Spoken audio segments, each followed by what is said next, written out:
Meaning is what drives humans to say the words they say and do the things they do. Without meaning, we cannot understand one another. Without meaning, we cannot convey what we want correctly, and without meaning, we cannot function as a society. Which is why meaning is deeply rooted to the truth of our actions and the words we say. There is one word that has a meaning, which is amongst the world's greatest mysteries that have been heavily studied throughout time. It is a feeling that is conveyed by a word, love. So what is the meaning of this word, love?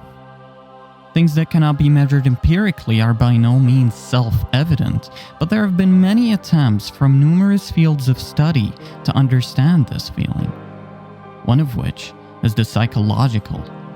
But it was more focused on the love between two individual humans, where Robert Sternberg, Rubin, Ellen Hotfield, and John Lee, amongst others, have attempted to illustrate the many styles, forms, and scales of love.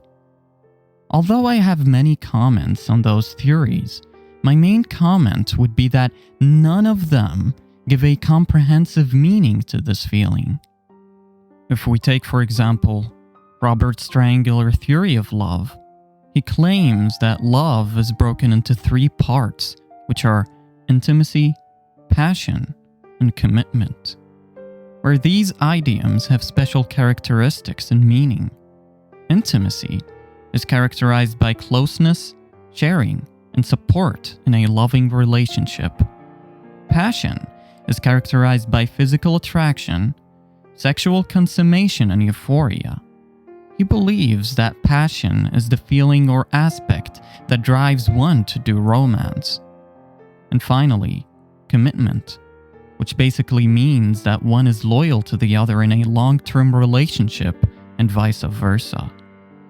The theory goes further and says two parts can be joined and called love, such as romantic love, which is composed of only intimacy and passion, or even empty love, that is composed of only commitment. It is just ideal that all components of love meet at the same time. That is in what he calls consummate love. And that's virtually the main idea of the theory. As for my comments on it, they start with a logical premise. If you take the components of a thing and combine them together, you are going to get the full thing. For example, if someone said that a picture is composed of 3,000 jigsaw puzzle pieces, then that means if you join all the pieces together, you will get the whole picture. Same applies for Robert's triangular theory of love. If we join all of intimacy, passion, and commitment together, because he claims that they are parts of love, they are going to have the full meaning of love, right? In which case we did not, because the theory has logical fallacies.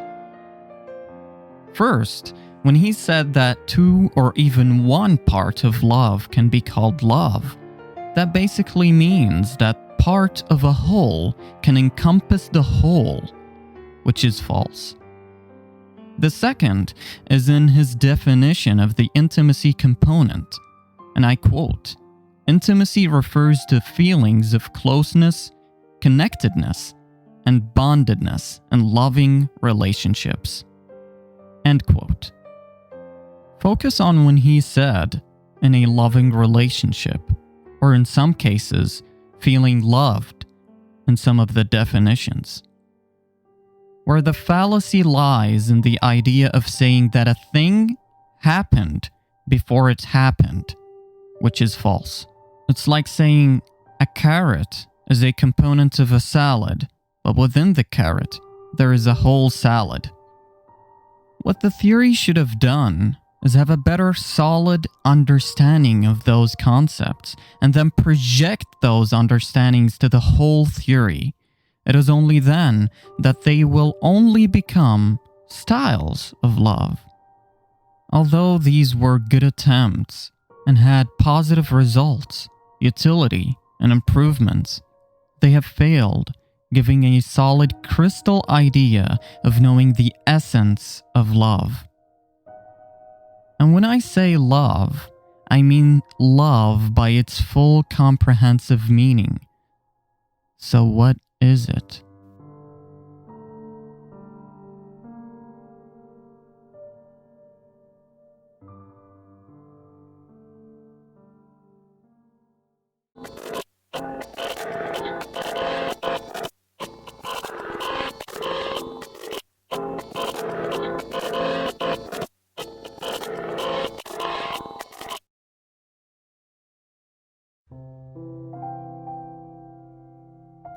On a research that lasted almost 4 years of contemplation and excessive thinking, I have come across what I think is the true full meaning of love.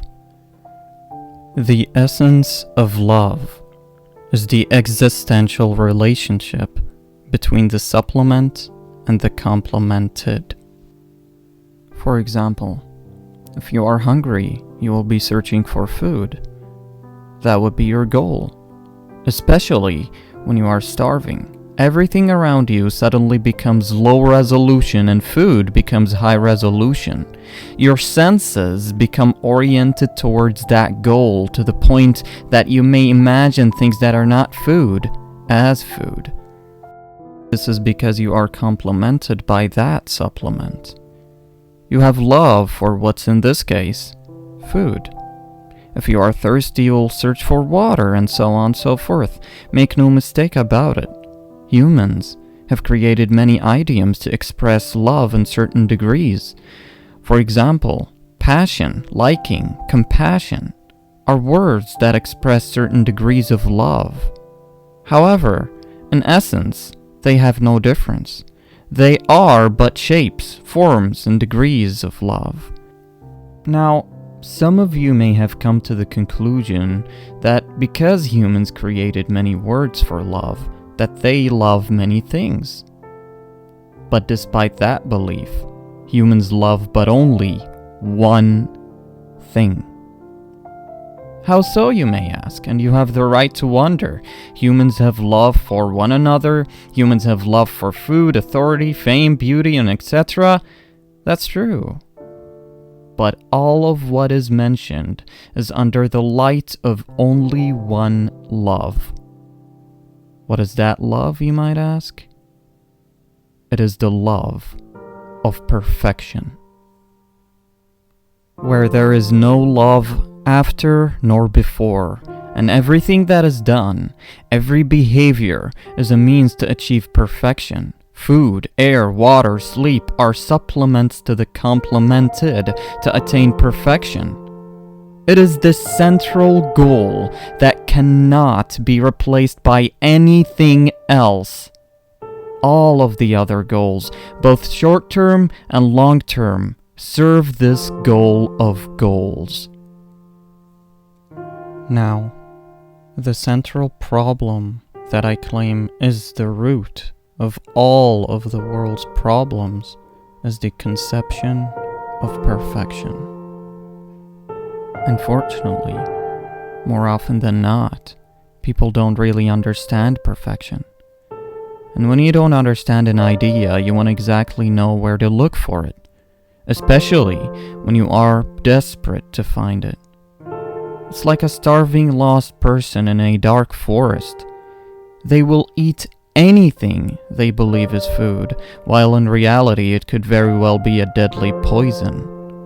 What mostly happens is that people mistake long and even short-term goals for perfection.